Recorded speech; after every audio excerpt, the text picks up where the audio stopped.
ये जो फोटोज आपने देखी ये कोई स्पेशल फोटोज नहीं थी, बल्कि ये फोटोज थी उन्हीं कूड़े के ढेर की जिसे हम अक्सर डेली लाइफ में हर रोज अपने इर्द गिर्द, अपने घर के बाहर, अपने आसपास के प्लॉट्स में देखा करते हैं। और खास बात पता है क्या है, हम इस कूड़े के ढेर को देख के इग्नोर कर दिया करते हैं। पर आज मैं यहाँ आया हूँ आपको इस कूड़े की पावर बताने के लिए, आपको रियलाइज कराने के लिए कूड़ा कितना ज्यादा पावरफुल और साथ ही साथ हार्मफुल है। मैं आपको बता देना चाहता हूं कि ये कूड़ा इतना पावरफुल है कि अर्थ पे ह्यूमन के एग्जिस्टेंस को एंड करने की दम रखता है। और ये मत समझिएगा कि बहुत आने वाले टाइम में ये कूड़ा हमारी एग्जिस्टेंस को एंड करेगा। इसने अपनी शुरुआत कर दी है। जकार्ता, इंडोनेशिया की कैपिटल, जो कि हर साल 20 सेंटीमीटर समंदर के नीचे जा रही है। जवाब पता है क्या है? सिर्फ और सिर्फ वेस्ट। इंडोनेशिया की सरकार ने तो ये तक तय कर लिया है कि वो अब अपनी कैपिटल को जकार्ता से शिफ्ट कर देंगे। इसके साथ साथ उन्होंने वहां के लोगों को भी दूसरी जगह शिफ्ट करना स्टार्ट कर दिया है। बहुत ही पॉपुलर शहर इंडिया में बॉम्बे, चेन्नई, कोलकाता, जहां हर आदमी घूमना चाहता है, रहना चाहता है, बसना चाहता है, वो शहर एक रिपोर्ट्स के मुताबिक 2050 तक समंदर के नीचे चले जाएंगे और इंडिया के मैप से गायब हो जाएंगे। जवाब पता है क्या है? सिर्फ और सिर्फ वही कूड़ा जिसकी फोटोज आपने अभी देखी है। तो उम्मीद है कि आपको कूड़े की पावर का अंदाजा लग गया होगा। नमस्कार दोस्तों, मेरा नाम है हर्ष वर्मा और आज मैं यहाँ आया हूँ आपको क्लास 10 आईसीएसई ज्योग्राफी का चैप्टर वेस्ट मैनेजमेंट पढ़ाने। ये सिर्फ एक चैप्टर नहीं है, ये सिर्फ चैप्टर हमारे मार्क्स लाने के लिए नहीं है, ये चैप्टर इतना इंपॉर्टेंट है कि हमारा ह्यूमंस का अर्थ पे सर्वाइवल इंश्योर करता है। तो चलिए शुरू करते हैं। वेस्ट को समझने से पहले हमें दो शब्दों को समझना बहुत जरूरी है।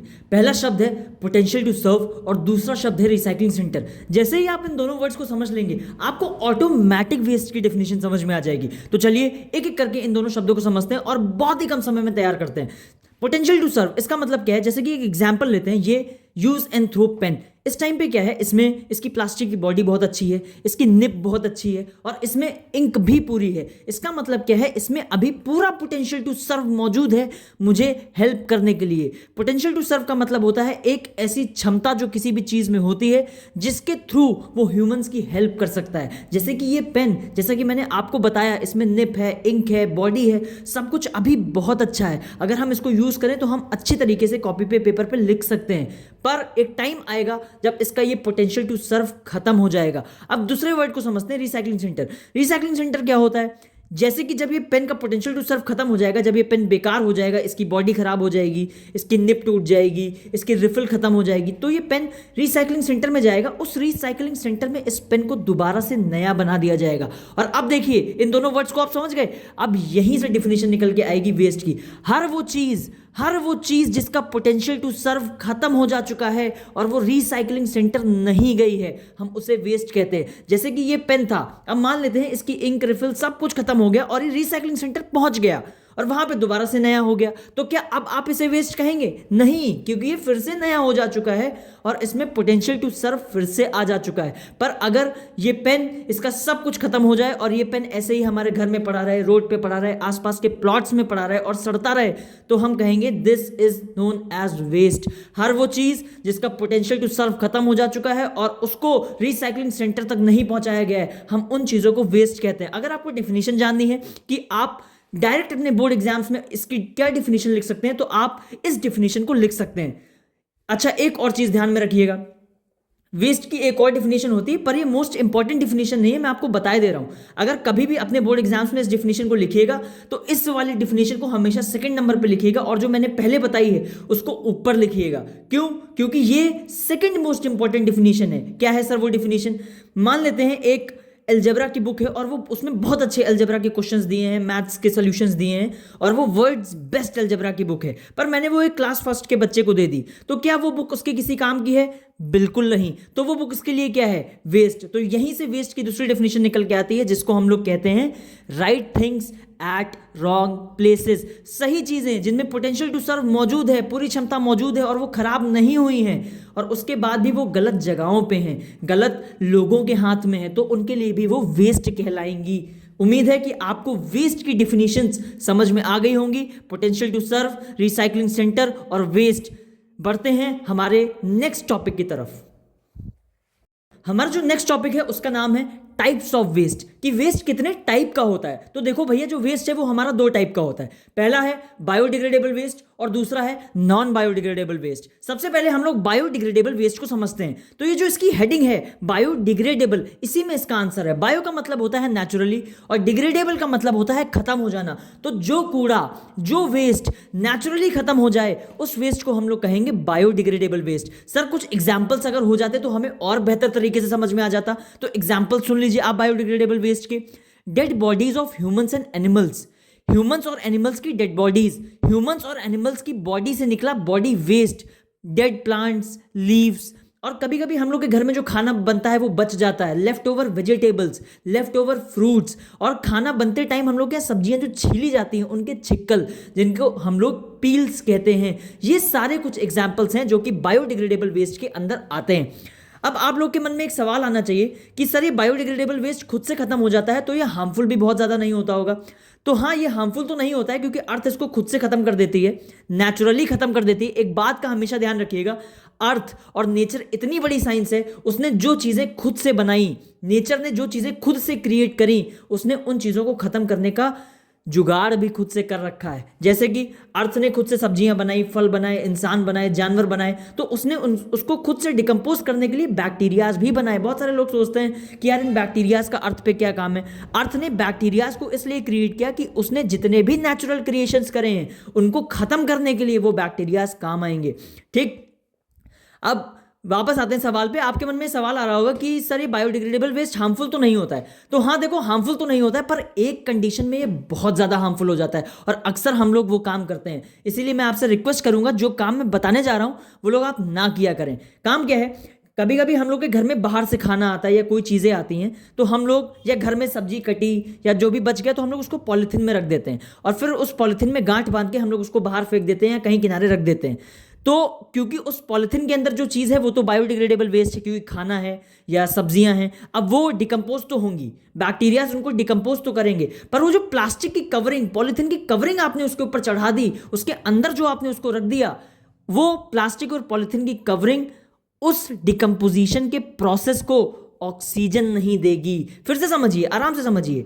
जैसे कि क्या होता है, हमारे घर में कभी बाहर से कोई खाना आया या हमारे घर में कुछ खाना बच गया, तो हम लोग उसको क्या करते हैं, या हम लोग कहीं जा रहे होते हैं तो हम लोग ने कुछ रास्ते में खरीदा, समोसा, चाट, टिक्की, पकौड़ी, ये सब कुछ खरीदा, फिर उसमें थोड़ा सा बच गया तो झिल्ली बांध के हम लोग बाहर फेंक देते हैं। वो सब चीज़ें उसके अंदर होती हैं, वो खाना उसके अंदर होता है। अब क्योंकि खाना, फूड एक बायोडिग्रेडेबल वेस्ट है, तो अर्थ उसको खुद से डिकम्पोज करेगी, उस पर बैक्टीरियाज लगेंगे। पर वो जो पॉलीथीन की कवरिंग हमने उस पर चढ़ा दी है, तो वो पॉलीथीन की कवरिंग उस वेस्ट को ऑक्सीजन नहीं पहुंचने देगी, ऑक्सीजन कट हो जाएगी। और जब डिकम्पोजिशन के प्रोसेस में ऑक्सीजन कट हो जाती है तो उस प्रोसेस में एक गैस रिलीज होती है जिसका नाम है मीथेन। मैं आपको बता देना चाहता हूं कि मीथेन कितनी ज्यादा हार्मफुल है। आपने सुना होगा कार्बन डाइऑक्साइड हमारे अर्थ का टेम्परेचर बढ़ाती है।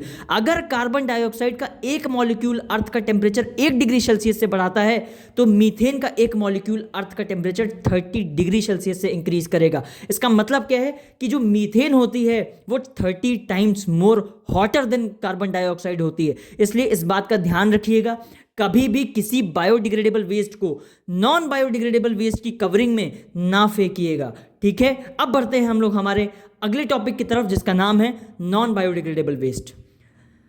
अब ये नॉन बायोडिग्रेडेबल वेस्ट क्या है, देखो इसका भी जो जवाब है वो इसकी हेडिंग में ही है। नॉन बायोडिग्रेडेबल वेस्ट, जो चीजें नेचुरली अर्थ खत्म नहीं कर सकती है उन्हें हम कहते हैं non biodegradable waste. Example, plastic, polymers और पॉलीथिन, थर्माकोल, ये सब कुछ एग्जाम्पल्स हैं नॉन बायोडिग्रेडेबल वेस्ट के। अब सवाल आता है कि सर ये वाला जो वेस्ट है ये अर्थ पे आया कहाँ से, क्योंकि जब अर्थ बनी, ह्यूमंस का एवोल्यूशन हुआ, तब तो सिर्फ बायोडिग्रेडेबल वेस्ट ही होगा अर्थ पे। ये सारा वेस्ट कहाँ से आ गया अर्थ पे? तो इसका अगर एक शब्द में आंसर दूं तो ईयर 1750 इंडस्ट्रियल रेवोल्यूशन।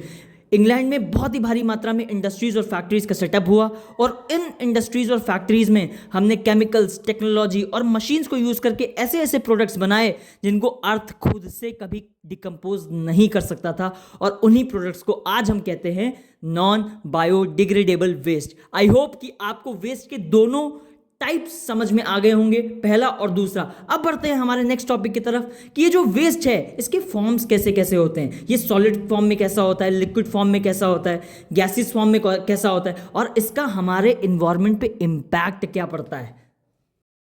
तो सबसे पहली चीज बहुत ही सिंपल भाषा में जानूं, जो वेस्ट होता है उसकी बेसिकली 3 फॉर्म होती हैं।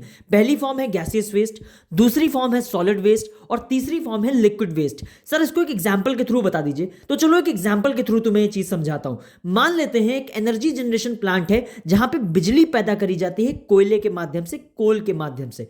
तो ठीक है, कैसे फिर कोयले के माध्यम से एनर्जी प्रोड्यूस करी जा रही होगी। सबसे पहले उस कोयले को बर्न किया जा रहा होगा, और जब वो कोयला बर्न करते हैं तो उसमें से हार्मफुल गैसेस बाहर आ रही होंगी। ये जो हार्मफुल गैसेस हैं यही है गैसियस वेस्ट। ठीक, और आपने अक्सर घरों में देखा होगा जब भी हम लोग कोयला वगैरह जलाते हैं, कोयला जब जल के पूरी तरीके से खत्म हो जाता है तो उसमें राख बचती है जिसको हम लोग ऐश कहते हैं। ये जो ऐश है, ये जो राख है, इसी को हम लोग कहते हैं सॉलिड वेस्ट। अब ये जो पूरा कंटेनर था जिसमें बर्निंग चल रही थी, पूरी फैक्ट्री थी, कभी कभार इस पूरी फैक्ट्री की साफ सफाई भी करी जाती होगी साफ पानी से, और जब ये साफ पानी इस फैक्ट्री को यूज करने के लिए यूज किया जाता होगा तब ये साफ पानी पूरी तरीके से गंदा हो जाता होगा, और इसी गंदे पानी को हम लोग कहते हैं लिक्विड वेस्ट। उम्मीद है कि आपको वेस्ट के तीनों फॉर्म्स इस एग्जाम्पल के थ्रू बहुत ही बेहतर तरीके से समझ में आ गए होंगे। अब ये जो तीनों फॉर्म्स का वेस्ट निकला है, ये जो गैसियस वेस्ट निकला हार्मफुल गैसेस, ये जो सॉलिड वेस्ट निकला ऐश के रूप में, ये जो लिक्विड वेस्ट निकला गंदे पानी के रूप में, ये करता क्या है। तो सबसे पहली चीज तो ये समझिए, जो गैसियस वेस्ट है ये करता है एयर पोल्यूशन। ये गैसियस वेस्ट जाके हमारी हवा में मिल जाएगा और एयर पोल्यूशन करेगा। ये जो सॉलिड वेस्ट है ये जाके हमारी मिट्टी में मिल जाएगा और सॉइल की फर्टिलिटी को किल कर देगा। और ये जो लिक्विड वेस्ट है ये जाके हमारी साफ नदियों में, साफ पानी, पॉन्ड्स, लेक्स, ओशियंस में मिल जाएगा और हमारे साफ पानी के सोर्सेस को गंदा कर देगा। और अगर आप एक चीज ध्यान दें तो सिर्फ यही 3 चीजें हैं जो इंसान के सर्वाइवल के लिए अर्थ पे बहुत इंपॉर्टेंट है। क्या? एयर, वाटर और फूड। और इस वेस्ट ने सबसे पहले किन चीजों को किल किया? गैसियस वेस्ट ने किसको किल किया? हवा को किल किया एयर पोल्यूशन करके।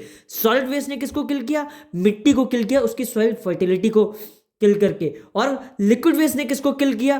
पानी को, साफ पानी को गंदा किया। और यही 3 चीजें, सिर्फ और सिर्फ यही 3 चीजें जरूरी थी इंसान के सर्वाइवल के लिए अर्थ पे। उम्मीद है आपको वेस्ट के फॉर्म्स और उसके इंपैक्ट भी समझ में आ गए होंगे। अगले वीडियो में हम लोग और डिटेल में डिस्कस करेंगे कि इनके इंपैक्ट्स और कितने ज्यादा रहते हैं। तब तक के लिए अगर आप इस चैनल पे नए हैं तो सब्सक्राइब करें। Stay tuned, have a good day, thank you.